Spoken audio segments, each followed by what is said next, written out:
There's a lot of confusion among church members about how Joseph Smith translated the Book of Mormon. This has even led to a faith crisis for some. This subject is too big to cover in one video, so I'm going to break it up. In this first part, I'm going to discuss why this issue matters, and I'm going to give you some tools to help sift through the mists of darkness surrounding this issue. Some members say, it doesn't matter how Joseph Smith translated the Book of Mormon. All that matters is that he did. I don't care if he looked through a toilet paper roll to translate. It won't change my testimony. While I appreciate the intention behind this statement, it dismisses the real questions that members find themselves facing when they are told about a version of the translation process that makes Joseph Smith appear to be a liar. This is a tool of the adversary used to destroy testimony. If he can destroy the credibility of Joseph Smith, he has knocked down one of the main pillars of the 3 points of the triangle of testimony. These 3 points are: Joseph Smith is a prophet of God, the Book of Mormon is the Word of God, and the Church of Jesus Christ of Latter-day Saints is God's true church. If any one of them is true, the other 2 must also be true. But if you disprove any one of these truths, you disprove the other 2. Destroying the credibility of Joseph Smith also leads to destroying the credibility of the church, because it makes people believe the church has been lying to them and suppressing the true story. Joseph Smith adamantly and repeatedly stated that he translated the Book of Mormon using the Urim and Thummim, also called the interpreters or spectacles, attached to a breastplate, and refuted during his lifetime accounts that claimed he used a seerstone in a hat. He stated this at least 13 different times. The issue is not what type of seerstone Joseph used to translate. It's about credibility. If Joseph Smith did in fact use a seerstone other than the Urim and Thummim to translate, then he is lying. And if Joseph is lying about this, how can we trust him? And how can he be a prophet? This is why it matters that we understand that Joseph Smith was telling the truth about how he translated. He was a prophet of God and wasn't lying.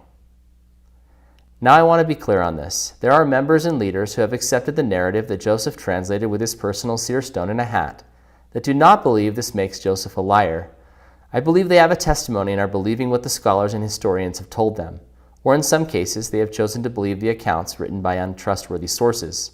In a video made with President Nelson discussing the translation process, he says, "We have a lot of suggestions about how it was done." He talks about the use of the hat, but says he used the Urim and Thummim seerstones in the hat, which is a combination of the 2 conflicting narratives about the translation that many church historians have decided to use. Many members have not looked at the sourcing, but rather trust what the historians say is true. The problem is that all the church historians and presidents of the church before the 1970s looked at all the same exact sources and reached the conclusion that the sources stating Joseph used a single seerstone in a hat to translate were not credible, and so they were not taught. Today I want to give you 4 keys which you can use when gauging all the different sources on the translation process and whether you should believe them. I'll include a link in the description to all the sources. Key number 1. Joseph never showed the Urim and Thummim, breastplate, or plates to anyone until commanded. Joseph said he was under strict commandments from Moroni to not show the plates, the Urim and Thummim, or the breastplate to anyone unless commanded to. Anyone who claimed they saw Joseph translating shouldn't be believed. Joseph said he was told that if he showed the sacred instruments to anyone, I should be destroyed. The only people he was commanded to show the plates to were the 8 witnesses. He was commanded to help choose the 3 witnesses, but it was Moroni who showed them the plates, the Urim and Thummim, the breastplate, and the other Nephite artifacts. Joseph was never given permission to show the Urim and Thummim to anyone. Any account that says they saw Joseph Smith using the Urim and Thummim would be false. Any account that has the plates being shown to anyone during the translation process or them being left uncovered would also be false. Joseph was not going to risk his own destruction by breaking this commandment by being casual about these sacred items. We also know from this key that no one actually ever observed Joseph translating, which would have necessitated them seeing the Urim and Thummim and the breastplate. All they would have been able to observe would be him dictating words from behind some kind of curtain or separator. Key number 2. Joseph never described the details of the translation process to anyone, including his closest friends and family. How do we know this? In 1838, Joseph has a meeting with trusted leaders of the church, including his brother Hiram Smith, who was one of the 8 witnesses of the Book of Mormon and who had handled the plates. At the meeting, it says, Brother Hiram Smith said that he thought best that the information of the coming forth of the Book of Mormon be related by Joseph himself to the elders present, that all might know for themselves. This request is full of meaning. What would they need to know for themselves about the coming forth of the Book of Mormon that had not already been said and printed in the foreword to the book itself? To me, it's clear he's talking about the translation process and how they could know for themselves how it was done, so they could refute the anti-Mormon claims being made about Joseph using a single seerstone and a hat to translate. Joseph loved and trusted Hiram, and at this meeting, he was in an environment of faithful members. This would have been a perfect time to explain how the translation worked in detail. Instead, Joseph says that it was not intended to tell the world all the particulars of the coming forth of the Book of Mormon, and that it was not expedient for him to relate these things. If Joseph is not going to tell his own brother exactly how the translation worked, why would he tell anyone else? We have no statements from any of Joseph's trusted family members, Hiram Smith, Samuel Smith, Joseph Smith Sr., or Lucy Mack Smith, about how the translation process worked, other than them repeating what Joseph told everyone else, that it was done by the power of God through the Urim and Thummim, or interpreters. If Joseph wouldn't give specific details to his own family, why would he tell strangers or reporters? Key number 3. Any descriptions of the translation process that don't match the Lord's description can be discarded as false. The Lord chose to describe the translation process in the Doctrine and Covenants in section 9, verses 7 through 9. This was greater detail than Joseph ever felt he could give. The context of this revelation is this. Oliver Cowdery wanted to try translating. God approved of the request, and Joseph likely gave Oliver some of the characters he had copied onto paper for Martin to show to the scholars. This would allow for Oliver to make the attempt without needing to see the plates or the Urim and Thummim.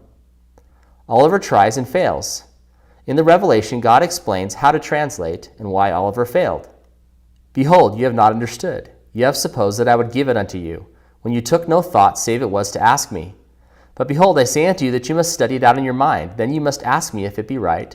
And if it is right, I will cause that your bosom shall burn within you. Therefore you shall feel that it is right. But if it be not right, you shall have no such feelings. But you shall have a stupor of thought that shall cause you to forget the thing which is wrong.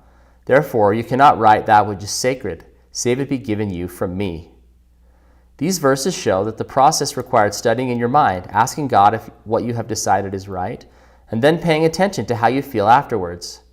The translation would not just be given without effort. Joseph also explained elsewhere that translating required faith. Any accounts that describe the translation as something where no study or prayer over each part is required, or where words are simply given with no effort made, can be discarded as false, since they clearly contradict how God describes the process. Key number 4. Only those who assisted as a scribe with the translation process would have first-hand knowledge of how scribing for Joseph worked. Everyone else is guessing, repeating something they heard, or gossiping. The only first-hand account we have comes from Oliver Cowdery, who reaffirms that the translation was done with the Urim and Thummim.